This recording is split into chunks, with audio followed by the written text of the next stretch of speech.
Amém, graças a Deus. O lugar santo dos santos não é este altar aqui não, viu pessoal? Tem gente que pensa que o altar aqui é sagrado. Não, sagrado não é, é o seu coração, que o Espírito, pode sentar, que o Espírito Santo está presente.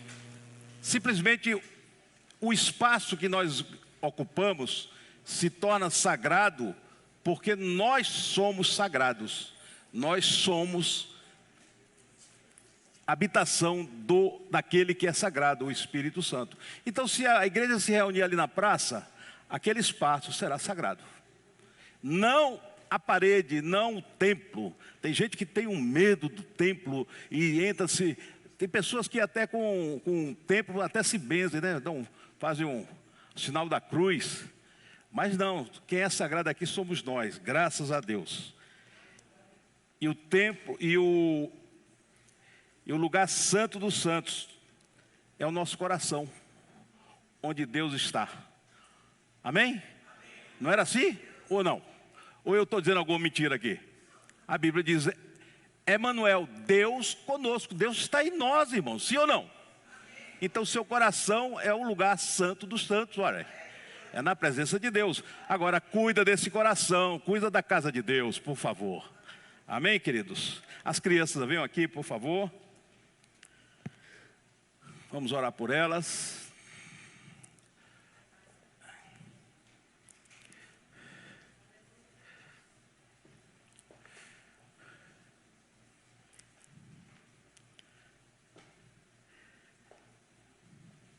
Senhor, graças te damos por cada criança que tu nos concede na família e na tua casa, Senhor. Agora que elas possam aprender a tua palavra, Senhor, que possam receber no seu coraçãozinho, Senhor amado, abençoa também as professoras, em nome de Jesus. Amém. Quinta-feira agora, antes da gente, você vai abrir a Bíblia, eu vou fazer a leitura, pastor Devaldo, lá já no texto da ceia, tá? Então não precisa ler novamente depois. Então, 1 Coríntios capítulo 11, versículo de 23 e diante. Já deixa aberto aqui, deixa eu dar um breve testemunho aqui.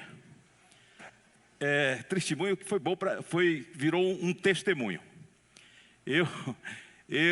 Sabe aquele versículo assim, olha quem está de pé, olha que não caia? Já viram esse versículo?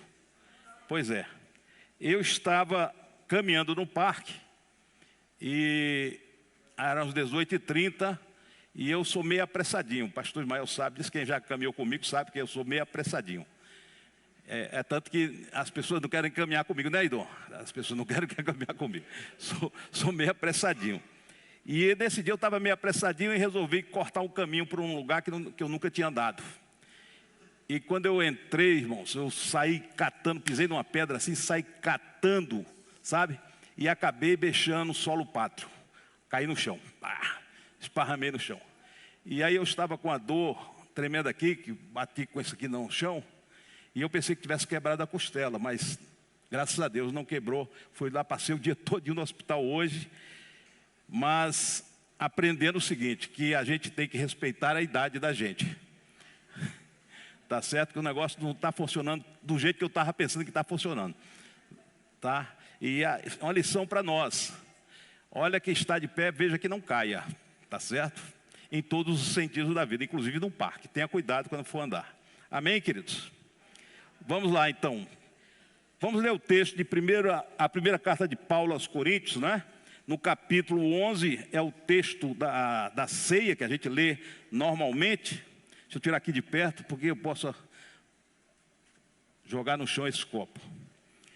Diz assim: pois recebi do Senhor que também lhes entreguei, que o Senhor Jesus, na noite que foi traído, tomou o pão e, tendo dado graças, partiu e disse: isto é o meu corpo que é dado em favor de vocês, façam isto em memória de mim. Da mesma forma, depois da ceia, ele tomou o cálice e disse: este cálice é a nova aliança no meu sangue. Façam isso sempre que o beberem em memória de mim. Porque sempre que comerem deste pão e beberem deste cálice, vocês anunciarão a morte do Senhor até que Ele venha. Portanto, todo aquele que comeu o pão ou bebeu o cálice do Senhor indignamente será culpado de pecar contra o corpo e o sangue do Senhor. Examine-se cada um a si mesmo, e então coma do pão e beba do cálice. Amém, queridos? Graças te damos, Senhor, pela essa porção da Tua palavra. Agora fala aos nossos corações aquilo que Tu queres falar, que Teu Espírito possa nos dirigir aqui, Senhor. Não aquilo que eu estou na minha mente, mas o que está no Teu coração para o Teu povo, Senhor. Ó, que o coração do Teu povo também, o meu coração, seja terra fértil para receber a Tua palavra nessa ceia deste mês de abril, Senhor amado, de 2025. Graças te damos, em nome de Jesus. Amém. Amém. Quais são os elementos da ceia, irmãos? Vocês se lembram? Quais são os elementos da ceia? É o quê? Vamos todos juntos, bonito. Pão e o vinho. O pão representa o quê? E o vinho representa o quê? O sangue de Jesus. E eu queria falar nesta noite um pouquinho sobre o sangue de Jesus. Porque muitas vezes nós vemos aqui repetidamente durante o ano e participamos desse momento da ceia do Senhor. E muitas vezes a gente não entende a profundidade do que é o sangue de Jesus. Porque esse elemento tão importante que Jesus diz: este é o meu sangue que é derramado por vós. E a gente precisa entender isso como cristão. Mas para que a gente possa entender por que esse sangue foi derramado, esse sacrifício foi feito por Jesus, a gente precisa entender quem somos nós. E eu não quero trazer aqui um pensamento sociológico, antropológico, nem psicológico. Eu quero trazer aquilo que Deus diz acerca de cada um de nós. Onde nós estávamos. Onde nós estávamos. E assim, todos nós, porque todos pecaram e todos foram destituídos da glória de Deus. E mais, Paulo vai dizer aos romanos que o salário do pecado é a morte. Não é? O salário do pecado é a morte. E Paulo vai dizer também lá em Efésios capítulo 2, versículo 1 a 3, ele vai dizer quem éramos nós. Por mais bonzinho que nós sejamos, ou que gostaríamos de ser, nós somos o que Paulo diz, éramos, melhor dizendo, éramos aquilo que Paulo diz aqui no capítulo 2 de Efésios, versículo de 1 a 3. Por favor, coloque aqui. Efésios 2, 1 a 3. Quem somos nós? Quem éramos nós, melhor dizendo? Vocês estavam mortos nas suas transgressões e nos seus pecados, nos quais costumavam viver, quando seguiam os padrões deste mundo e o príncipe do poder do ar, o espírito que agora atua nos filhos da desobediência. Antes, todos, também todos, não é alguns, não são poucos, alguns ali, não, todos, vivíamos como eles, satisfazendo os desejos da nossa natureza pecaminosa, realizando as vontades e os pensamentos dela, como os outros éramos por natureza. O que é que nós merecíamos? Merecedores de quê? Da ira de quem? De Deus. Esta é a situação do ser humano. E Paulo está dizendo assim para os Efésios: vocês também eram assim, não se vangloriem. Judeus, vocês também são assim, eram assim, se não aceitarem Jesus. Vamos ver o que diz para complementar. Tito, capítulo 3, Tito, capítulo 3, versículo 3. Paulo vai dizer assim: houve tempo em que nós também éramos insensatos, e desobedientes. Vivíamos enganados e escravizados por toda espécie de paixões e prazeres. Vivíamos na maldade, na inveja, sendo detestáveis e odiando uns aos outros. Você vai dizer assim, eu nunca me lembrei, eu era até uma pessoa boa, eu era de paz. Mas na realidade todo coração humano é isso aqui. Todo coração natural, todo homem que nasce, toda criança que nasce, já nasce nesta condição. Essa é uma situação que ninguém pode fazer nada. Não há como. Nós éramos um caso perdido. Não havia esperança. Não havia possibilidade.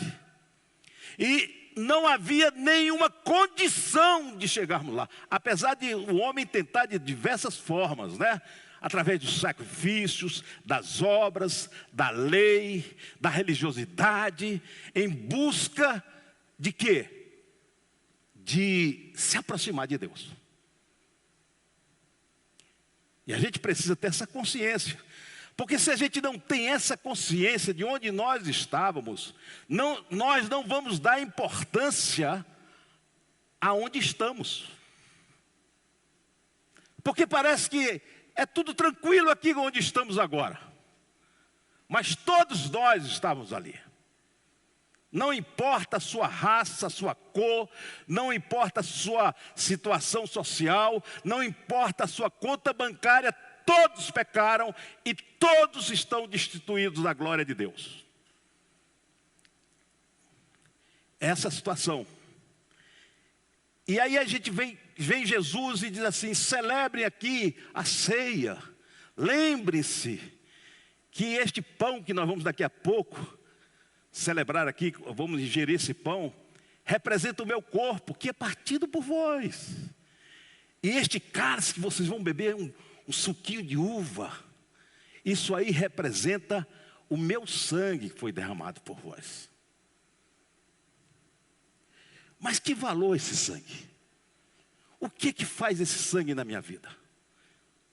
Como eu disse, nenhum de nós teríamos condições de sairmos daqui para lugar nenhum. Libertar do pecado, libertar das forças malignas, libertar do espírito de desobediência, da impiedade. Por mais bonzinho, por mais religioso, por mais especialzinho que eu me ache, ninguém tem essa capacidade. Ninguém. E o que representa este sangue para mim e para você? E eu quero pensar neste sangue, querido, do ponto de vista bíblico, claro. O que ele representa, o que é o sentido espiritual deste sangue, para que a gente saia hoje daqui, sabendo que o preço foi alto, que não foi brincadeira. Jesus derramou o seu sangue por cada um de nós. Por mais que eu me ache o tantantã ou o bambambam, que eu me ache aqui, nada disso vai resolver o problema, a não ser se eu experimentar na minha vida a marca do sangue de Jesus Cristo. Então, quando nós celebramos aqui, nós estamos celebrando o quê? Celebrando que nós fomos marcados um dia. Você pode glorificar o nome do Senhor? Nós fomos marcados um dia pelo sangue de Jesus. Isso não significa que a nossa vida é perfeita, não, de forma alguma. Ninguém aqui tem a vida perfeita. Ninguém aqui é santo aos extremos, santarrão. Pode ser até santarrão, mas santo aos extremos, como você pensa que você é, e que muitas vezes você olha o outro, não é não. Miserável homem que sou, diz Paulo. Quem me livrará do corpo desta morte? Mas nós temos a certeza que nós fomos libertos pelo sangue de Jesus Cristo. Aleluia. O que significa, em primeiro lugar, este sangue? Este é o sangue da expiação. E eu vou usar aqui, hoje em dia as pessoas, os pregadores gostam muito de usar termos coaching ou termos psicológicos. Me permitam, na igreja, eu usar termos bíblicos agora, termos teológicos. Porque é isso que a gente tem que entender, viu, irmãos? Nós somos na igreja, nós temos que entender isso. O que é a expiação?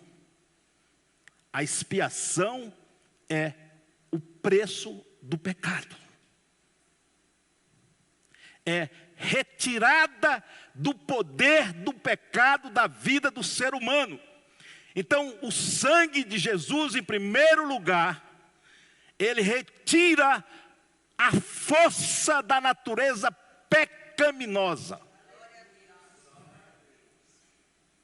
Veja o que diz Apocalipse capítulo 1, versículo 5. Apocalipse capítulo 1, versículo 5. Você vai ler para mim.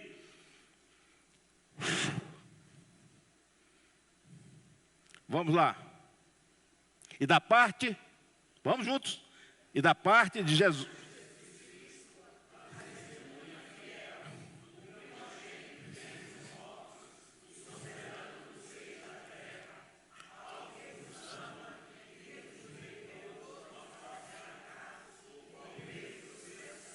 Nos libertou pelo seu sangue. Houve expiação para a raça humana através do sangue de Jesus. Queridos, a maior obra do Calvário que nós estamos celebrando aqui, não é que a gente vai ter uma vida próspera, uma vida rica, uma vida sem doença, uma vida sem problemas, uma vida sem dificuldades. Nós fomos libertos pelo sangue de Jesus do poder do pecado. Lembra-se que Paulo falou lá em Efésios? Nós vivíamos sobre a régide deste mundo, sobre os principados, os poderes deste mundo. Éramos escravos ali. E o sangue de Jesus é a nossa expiação, é a nossa libertação. Você pode glorificar o nome do Senhor? Talvez você ainda não percebeu o que isso representa, porque isso não representa apenas nesta vida, nesse breve momento de vida que nós temos aqui, mas isso representa para toda a eternidade. Deus tirou o poder, um poder maligno, que foi enxertado no nosso coração, no Éden, pela serpente. Deus retira este poder da nossa vida e nos liberta desta natureza pecaminosa. E você pode me perguntar, pastor, o que é essa natureza pecaminosa? Essa natureza pecaminosa é esse desejo que está no coração do ser humano. Esse desejo de ser Deus, de ter o controle de todas as coisas na sua vida, de querer manipular tudo que está ao seu redor. E nós sofremos por causa disso, porque nós não temos controle de nada. É por isso que um dos salmos, o salmista Davi diz assim: entrega o teu caminho ao Senhor, confia nele e ele tudo fará. Porque ele sabe que esse desejo de controle, esse desejo de ser Deus, esse desejo de ser independente de Deus, de não olhar para Deus, de se afastar de Deus, de ter uma vida construída à minha imagem, à minha semelhança, do jeito que eu quero. Quando eu falo do jeito que eu quero, eu só me lembro daquela música de Frank Sinatra, My Way, que diz assim, ele diz assim, estou chegando ao fim. Ele começa a fazer uma espécie de retrospectiva, e o refrão é sempre assim: eu fiz tudo do meu jeito. E isso é o ser humano. Nós queremos fazer tudo do nosso jeito. Olhe para você. E o desafio é porque nós não fomos criados para fazermos do nosso jeito. Deus nos criou para fazermos do jeito dele. É por isso que a vontade de Deus é extremamente importante. E este era o princípio de vida, essa era a missão de vida de Jesus. Qual era a missão de vida de Jesus? Fazer a vontade do Pai. Jesus disse, a minha comida e a minha bebida é fazer a vontade do Pai. O pecado nos afasta de Deus. O caminho do ímpio, ímpio significa, eu já falei algumas vezes aqui, ímpio significa aquele que está em estado de rebeldia, aquele que não aceita o caminho de Deus. É por isso que o Salmo de sabedoria, diz o quê? Fala do caminho do justo e do caminho do ímpio. E o que é o caminho do justo? É aquele que medita na lei do Senhor dia e noite, e será como árvore plantada junto ao ribeiro, que dá o seu fruto na estação própria, cujas folhas não caem, e tudo que faz prospera. Amém?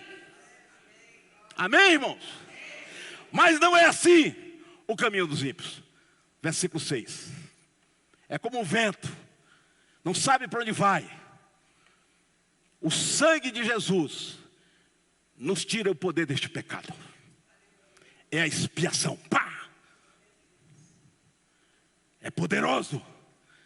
Não há poder maior na vida do ser humano do que o poder do sangue de Cristo na sua vida. A segunda coisa que este sangue vai fazer é o sangue da propiciação.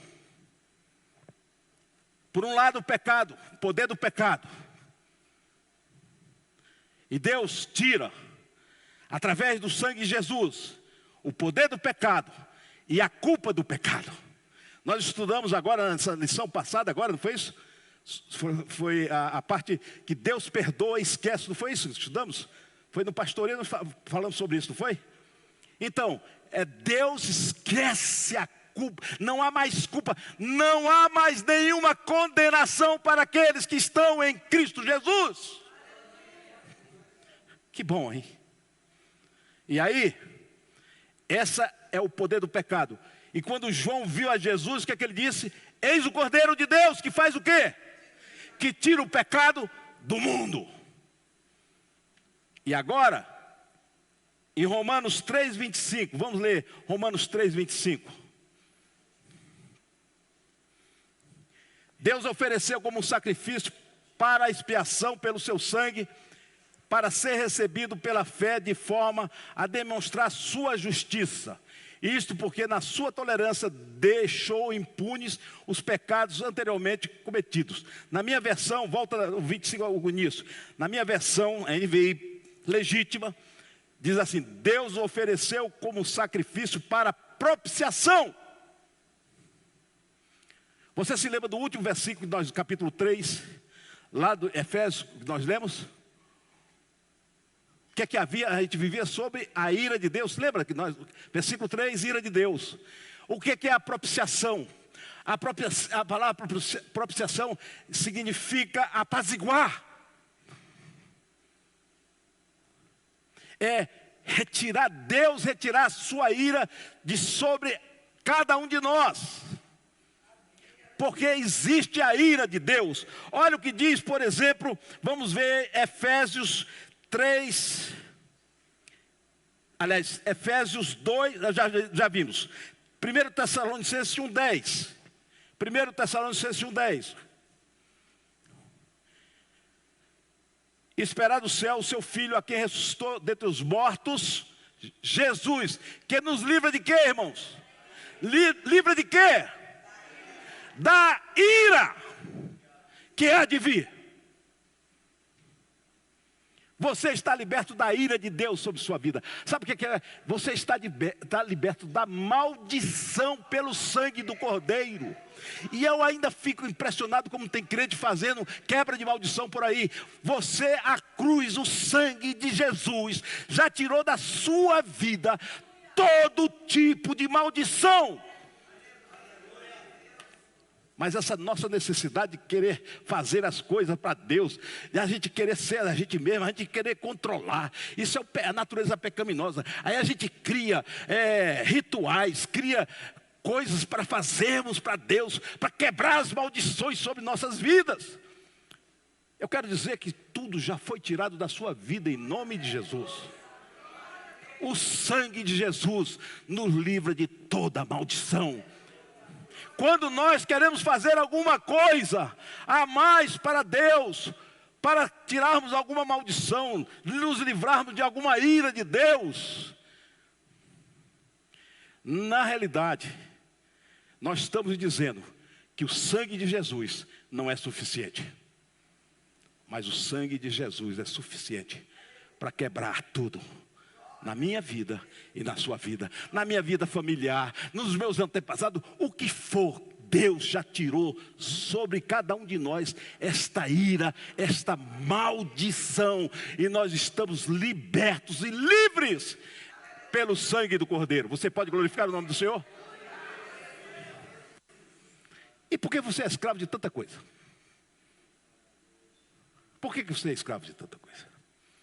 Porque você não toma. Aí você tem que tomar posse, irmão, dessa liberdade. Eu estava vendo ouvindo uma historinha, o cara estava dizendo o seguinte: você pega uma galinha, amarra o pé da galinha e bota aqui, prende numa árvorezinha, coisa e tal. A galinha só vai andar por aqui até aqui. Aí ela fica presa ali 1, 2 dias, 1 semana, 2 semanas. Depois você vai lá e corta o fio. A galinha fica no mesmo lugar, só ali. Ela não toma posse da liberdade que ela tem. E muitos crentes, muitos de nós, continuamos escravos das nossas culpas, dos nossos pensamentos, das nossas práticas. Se o Filho vos libertar, verdadeiramente sereis livres. E conhecereis a verdade, e a verdade vos libertará. Você pode glorificar o nome do Senhor? Então não há maldição. Primeiro, a força do pecado foi quebrada, a culpa do pecado foi tirada, e agora não existe mais nada de trás para frente. Está tudo limpo. Oh, aleluia! Tudo limpo. Terceira coisa que o sangue vai nos proporcionar: reconciliação. Veja o que diz Colossenses, capítulo 1, versículo 20 a 22. Capítulo 1, 20 a 22. E por meio dele reconciliar-se consigo todas as coisas, tanto as que estão na terra, olha que coisa interessante, tanto as que estão na terra, quanto as que estão nos céus, estabelecendo a paz por meio do seu sangue, derramado na cruz. Antes, vocês estavam separados de Deus. Lembra? Efésios 2, Tito 3. Vocês estavam separados de Deus. E eram inimigos. Apesar de serem religiosos, de quererem chegar a Deus pelos seus próprios métodos, pelo seu merecimento, mas eram inimigos. É pesado isso que Paulo está dizendo. Ou seja, não adianta o que eu fizer, não adianta eu querer ser bonzinho, maravilhoso, extraordinário, não adianta, é inimigo de Deus. Porque os pecados, a natureza pecaminosa nos separa de Deus à distância dele, por causa da disposição interior e do mau procedimento de vocês. Vai, 22. Contudo, agora ele quem? Ele quem? Jesus os reconciliou pelo corpo físico de Cristo por meio da morte, para apresentá-los diante dele santo, sem culpa e livres de toda acusação e maldição na sua vida. Eu espero, irmão, que quando a gente for celebrar essa ceia hoje, a gente pense nisso tudo. E que a gente vibre. Oh, que bom, vitória! O inimigo não pode mais na minha vida. O pecado não tem mais força na minha vida. Oh, aleluia! E quando eu peco, eu confesso, e o que eu alcanço, misericórdia de Deus, e Deus me perdoa, me faz justo novamente, aleluia! Você pode glorificar o nome do Senhor? Olha, essa ceia tem que ser festiva, tá? Tem que ser festiva. Porque se ficarmos aqui como se estivéssemos numa celebração fúnebre, não vai dar certo. Eu sei que está falando de morte, mas está falando de ressurreição. Eu sei que está falando de corpo abatido, mas está falando de libertação para mim e para você. Está falando de sangue, mas está falando de vitória para mim e para você. Amém, irmãos? Aleluia! Então nós fomos reconciliados. Reconciliados com Deus. O que é reconciliados? Aquele que chega perto, né?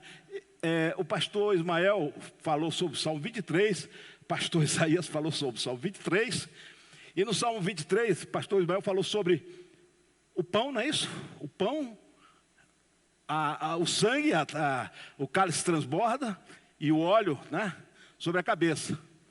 Mas no Salmo 23 também tem o quê? Tem um banquete. Tem a mesa. Preparas uma mesa, preparas um banquete. Sabe o que Deus faz para mim e para você? Preparar um banquete, irmãos. Não é um cafezinho com leite, não. Não é um pedacinho de pão com manteiga e uma média, não. Prepara um banquete para as nossas vidas. Você pode glorificar o nome do Senhor? Prepara um banquete. O que é banquete para mim? Banquete para mim é festa. Quando diz assim, Botelho, lá em casa tem um banquete, vai lá. Eu já me preparo, irmãos. Um dia sem comer. É banquete, irmão, é banquete. Agora quando diz assim, Botelho, vai tomar um cafezinho lá em casa. Aí eu digo, irmãos, será que esse cafezinho é covarde ou ele é corajoso? Você sabe qual é a diferença, né? O corajoso, o covarde vem ele sozinho. Aliás, o covarde vem com algumas coisinhas.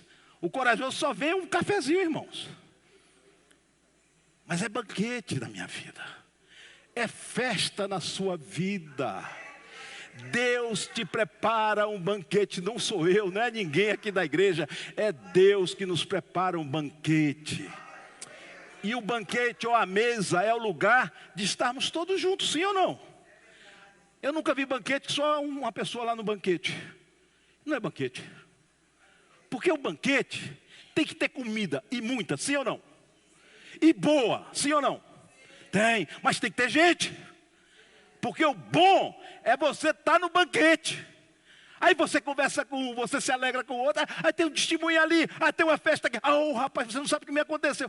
E nesse envolvimento da mesa, a gente cresce, irmãos. É por isso que a igreja tem que ser banquete.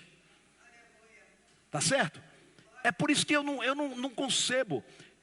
Tá, eu vou, assim, pessoas estão doentes. Mas antigamente, eu me lembro que lá na outra igreja, começou-se a fazer, pessoal que não podia vir à ceia no sábado. Aí no domingo de manhã, pastor, dá para servir a ceia para aqueles que não vieram? E aí aqueles que não vieram, passaram a ser mais dos que vinham. Eu disse, não faz sentido. Não é a ceia. A ceia é banquete. Tem que estar todo mundo aqui. Tem que estar aqui, a alegria de vir para o banquete. Eu nunca vi você ir para um casamento triste. Para um banquete no casamento. Você bota a melhor roupa, é assim ou não? Bota paletó. O pastor Ismael está todo bonitão outro dia. Foi para gravata, paletó. Foi para o banquete no casamento. Eu também boto meu paletó. Eu detesto paletó, mas boto lá, mas vou para o banquete. E tu bota aquele teu paletó antigo, tu bota, não bota?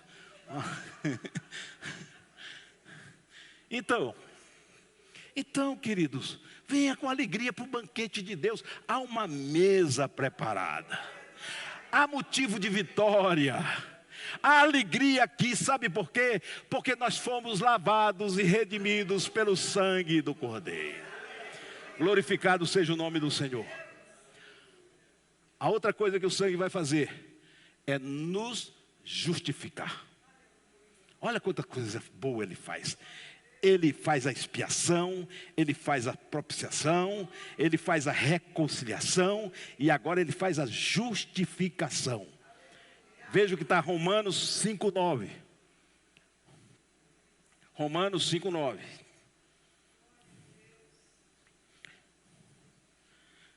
Leia para mim, que eu estou um pouquinho cansado.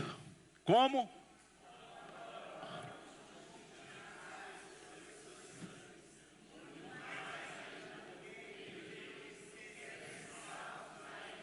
Aí falou novamente da maldição, falou de novo. Já viu que esse Paulo, ele entendia que tem esse negócio de maldição. Parece que ele sabia que a gente tem um fetiche com maldição, né? O crente tem um fetiche com maldição, que é uma coisa.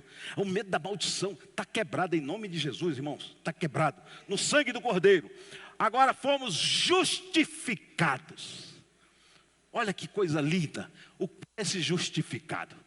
Não há mais condenação. Deus faz uma declaração forense, diz assim: vocês agora são justos, porque nós estamos na justiça de Cristo, não na minha justiça, porque a minha justiça, como diz a palavra de Deus, é como um trapo de imundície, não serve para nada. Mas agora nós estamos debaixo da justiça de quem? De Cristo. De Cristo.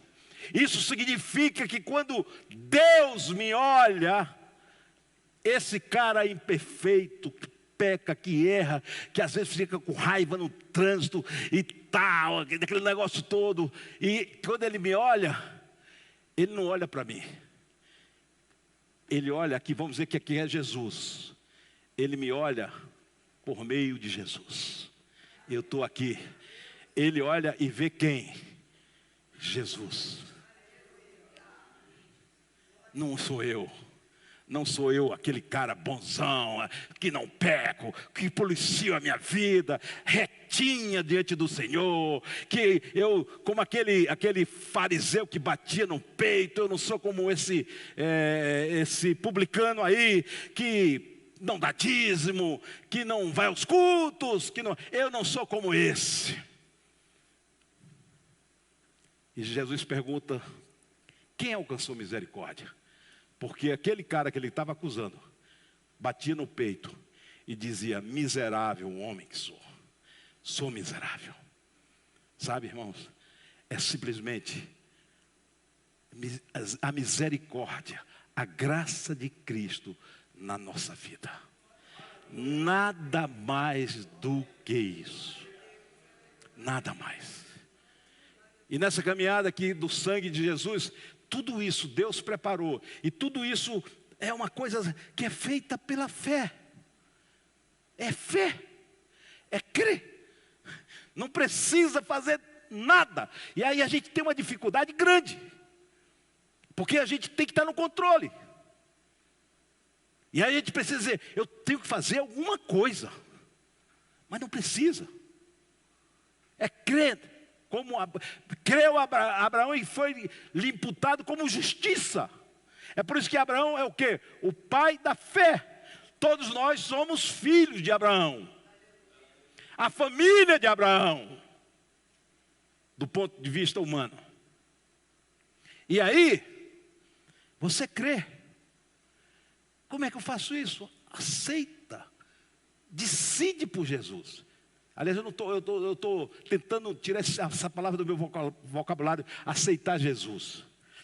Parece que a gente está assim: por favor, aceita esse cara aqui, aceita esse, ele é bom, ele é tão bonzinho, aceita. Parece que assim, quando você oferece demais, né, a pessoa não dá nem valor. Mas você tem que aceitar Jesus. Você tem que decidir por Jesus. É uma decisão de morte ou vida. É decisão de morte ou vida para você e para mim.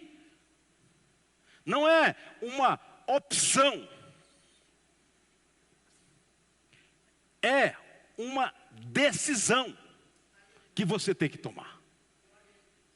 Então, nessa caminhada, quando eu decido por Jesus, é uma coisa linda, irmãos. Olha que coisa sensacional, porque é graça, é fé.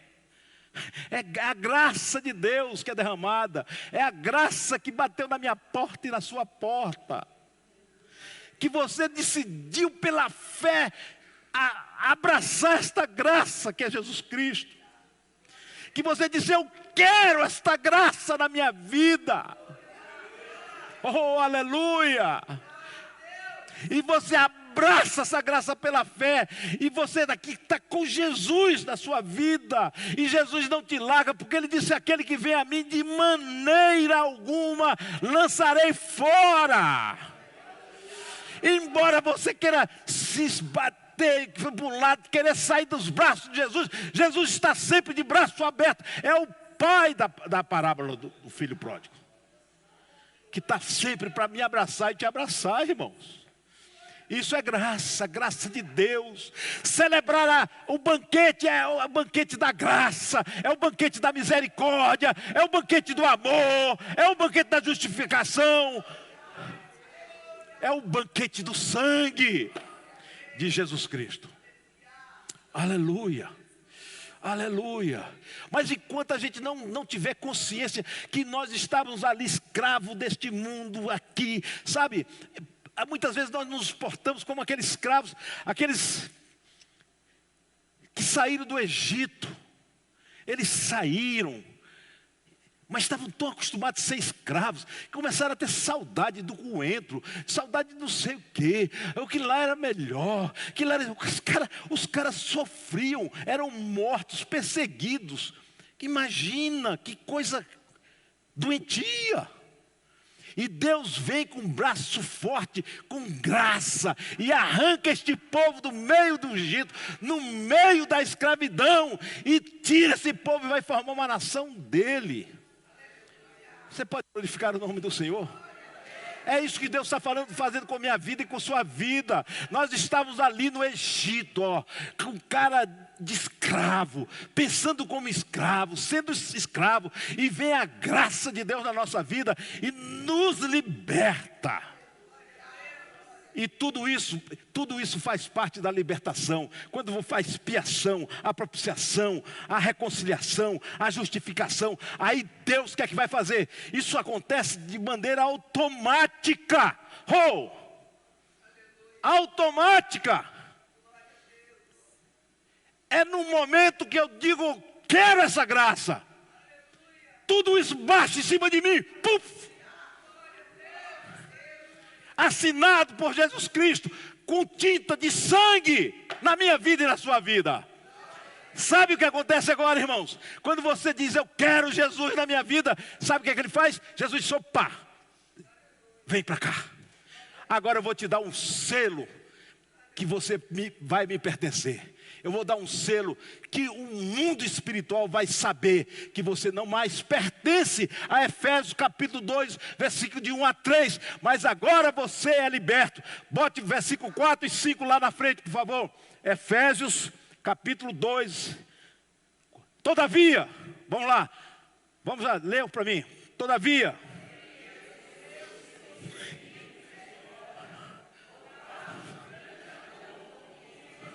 Espera só um minutinho. Por causa de quê, irmão? O Renato chegou para Deus e disse: Senhor, tu tão bonzinho. Senhor, tu sabes que eu tento ser o melhor possível. Senhor, eu estou aqui. Estou coordenando minha vida. Estou fazendo aqui o certinho. Não é isso. Mas por causa do quê? Do grande amor com que nos amou.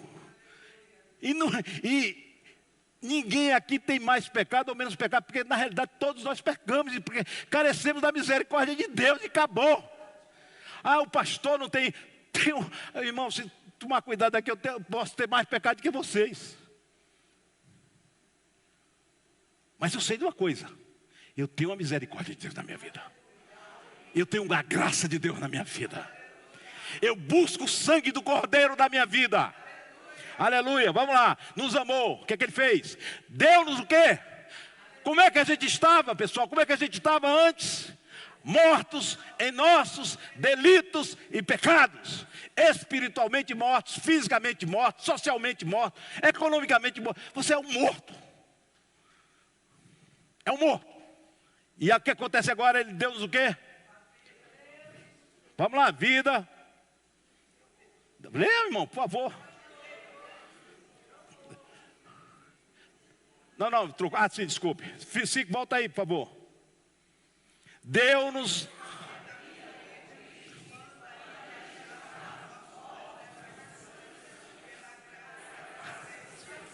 Diga-se pela graça. Diga.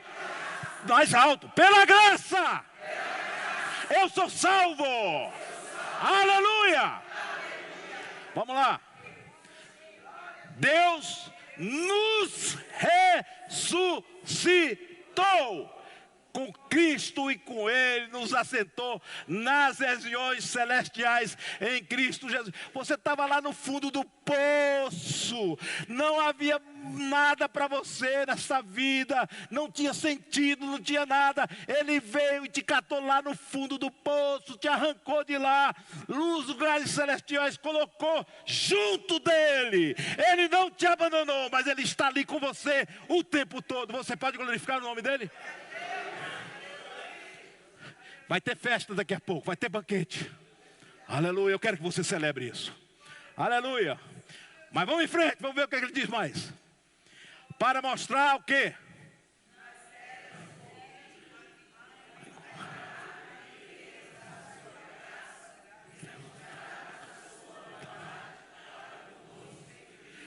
Quem é o alvo dessa bondade? Quem é o alvo deste amor? Quem é o alvo disso? Somos nós, irmãos. Difícil. Vamos lá. 8. Pois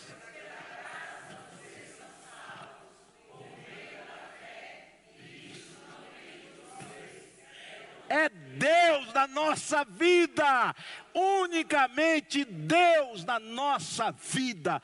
Qualquer coisa, qualquer outro pensamento, preste atenção, qualquer outro pensamento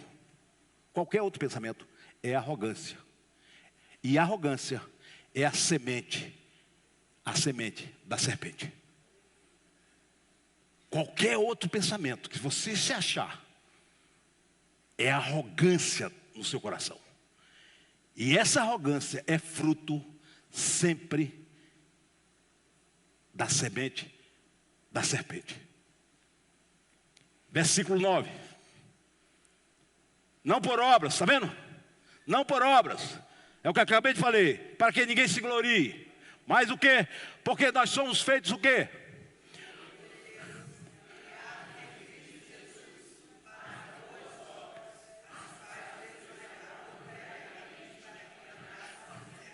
Pelo menos hoje você vai dizer que leu a Bíblia. Já leu aqui um bom versículo, um bom capítulo. Queridos, tudo isso, eu vou fechar agora, tá? Tudo isso, expiação, propiciação, reconciliação, justificação, tudo isso Deus fez, preparou a cada um de nós para fazer o quê? Para fazer um novo nascimento. Ele vai fazer o quê? A regeneração. Tá? E aí como é que ele vai fazer essa regeneração? Aí a gente vai ler somente dois versículos aqui para a gente entender. Essa regeneração, Jesus disse lá para Nicodemos. Lembra quando Jesus encontrou com Nicodemos? Aliás, Nicodemos foi encontrar com Jesus às escuras e começaram a falar do reino de Deus. E Jesus saiu com uma dessas assim do nada. Disse, olha, é preciso nascer de novo. E a cabecinha do Nicodemos ficou perdidona. E Jesus disse assim, não, Nicodemos, você precisa entender. Eu não estou falando do nascimento natural. Esse nascimento que todos nós aqui, todos nós entramos neste mundo. Mas é o nascimento da água e do Espírito. É uma regeneração que só pode acontecer por meio de mim.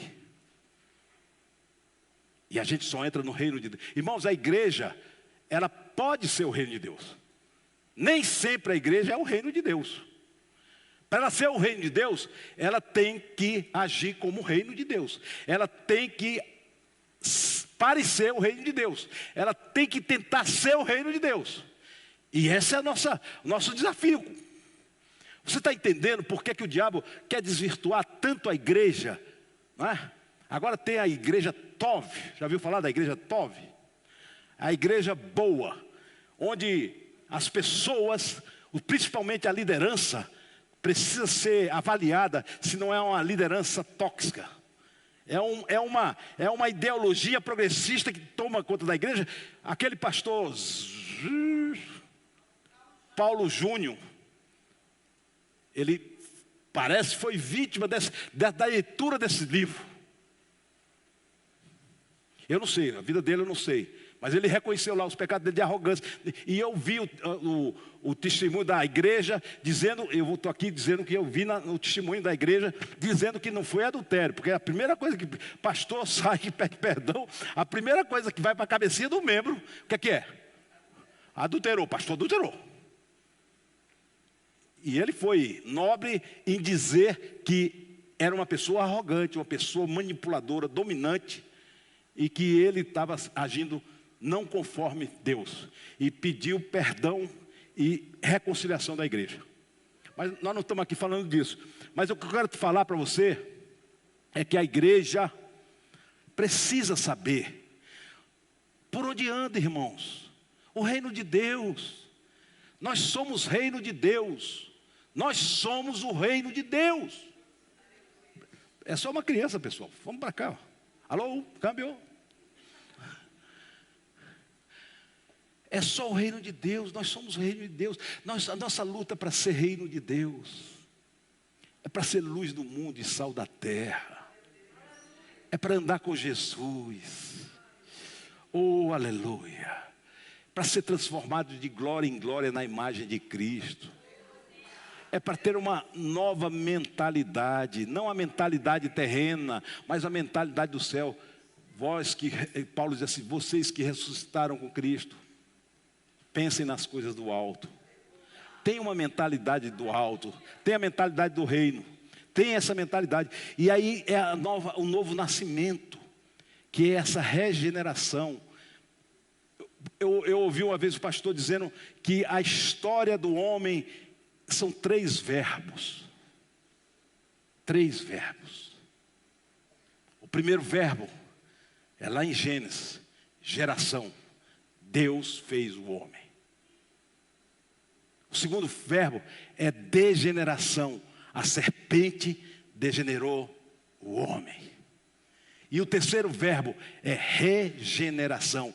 Cristo veio e regenerou o homem. Glorificado seja o nome do Senhor. E o que diz 1 Pedro 1,23? Vamos ler. Fechando agora. 1 Pedro 1,23 diz o quê? Vocês foram o quê? Regenerados. Não de uma semente perecível, mas imperecível, por meio da palavra de Deus, viva e permanente. Essa é a semente da palavra. É por isso que nós precisamos da palavra na nossa vida, irmãos. É essa semente que nos alimenta, que nos sustenta. É o pasto verdejante que nos dá o alimento. Não é palha seca, não é capim seco, mas a palavra de Deus genuína, verdadeira na nossa vida, no nosso coração. E a segunda coisa, Tito 3,5. Tito 3,5, para a gente fechar. Primeira palavra, não por atos de justiça, por nós praticados. Falei isso o tempo todo aqui. Mas por causa da sua misericórdia, de quem? De Deus. Ele nos salvou pelo lavar regenerador e renovador do Espírito Santo. Aleluia! Quem é regenerado? Quem nasceu de novo? Ama a palavra de Deus e vive sob o Espírito de Deus. Amém? Amém? Vamos ficar de pé em nome de Jesus. Aleluia. E agora eu quero convidar cada um de vocês para o banquete. Pastor Idevaldo vai ministrar o banquete aqui. Certo? Mas que seja um banquete na sua vida. Mas antes do banquete, como é que a gente vai para um banquete? Pensa bem. Você vai para um banquete, coisa de luxo, de primeira. O que é que você vai fazer? Qual é a sua preocupação? Qual é? Preocupação inicial. Hein? A roupa. Roupa. Sim ou não? Ninguém vai para o banquete de qualquer forma, vai? Não. E o que é que você vai fazendo antes? Você até comprou uma roupa nova, não é verdade? Até escolheu uma roupa, a melhor roupa, passou, deixou pendurada lá, né? Deixa assim, eu vejo lá os vestidos da Ana quando vai fazer, fica pendurado lá 2 dias lá. Eu digo, é esse aí, é esse o escolhido, é esse o escolhido, é isso aí. Né? E aí, aquele negócio todo, você prepara, toma um banho, não é verdade? Toma um banho, esse negócio, veste a roupa e faz o quê? Quando você veste a roupa, o que é que você vai? Vai para que equipamento da sua casa? Qual é o equipamento? Hein? Espelho. Para quê? Para ver se está tudo jóia. Ninguém aqui, homens demoram, eu já estou descobrindo que homens demoram mais no espelho do que mulheres, viu? Então, eu vi na academia, eu vejo lá na academia, eu entro no banheiro dos homens, está o cara lá assim. Eu digo, meu Deus do céu. Então você vai para o espelho, para ir para o banquete. Não é verdade? Eu quero convidar para você ir para o espelho de Deus agora nessa noite. A palavra de Deus diz que a palavra é o nosso espelho. Paulo diz, examine-se, pois, o homem a si mesmo. Não vai entrar neste banquete. Você é convidado, por favor, não vá deixar de ir para o banquete.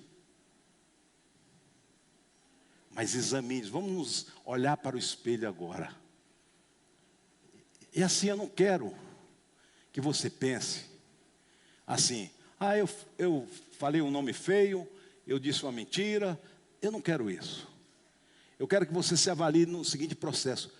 Até que ponto, até aqui, Deus tem sido realmente o meu Deus. E a minha preocupação é fazer a vontade dEle. Tá certo? Porque esse é o pecado. Essa é a dificuldade. Entregar o caminho ao Senhor e confiar nele. Isso é difícil. A gente repete esse versículo, mas é difícil. Porque quando menos espera, você está tomando conta das coisas, ou querendo ajudar Deus. Então eu quero esse momento de oração sua. Eu quero que você curve a sua cabeça, por favor. E você olhe no espelho de Deus agora. Se prepare para o banquete.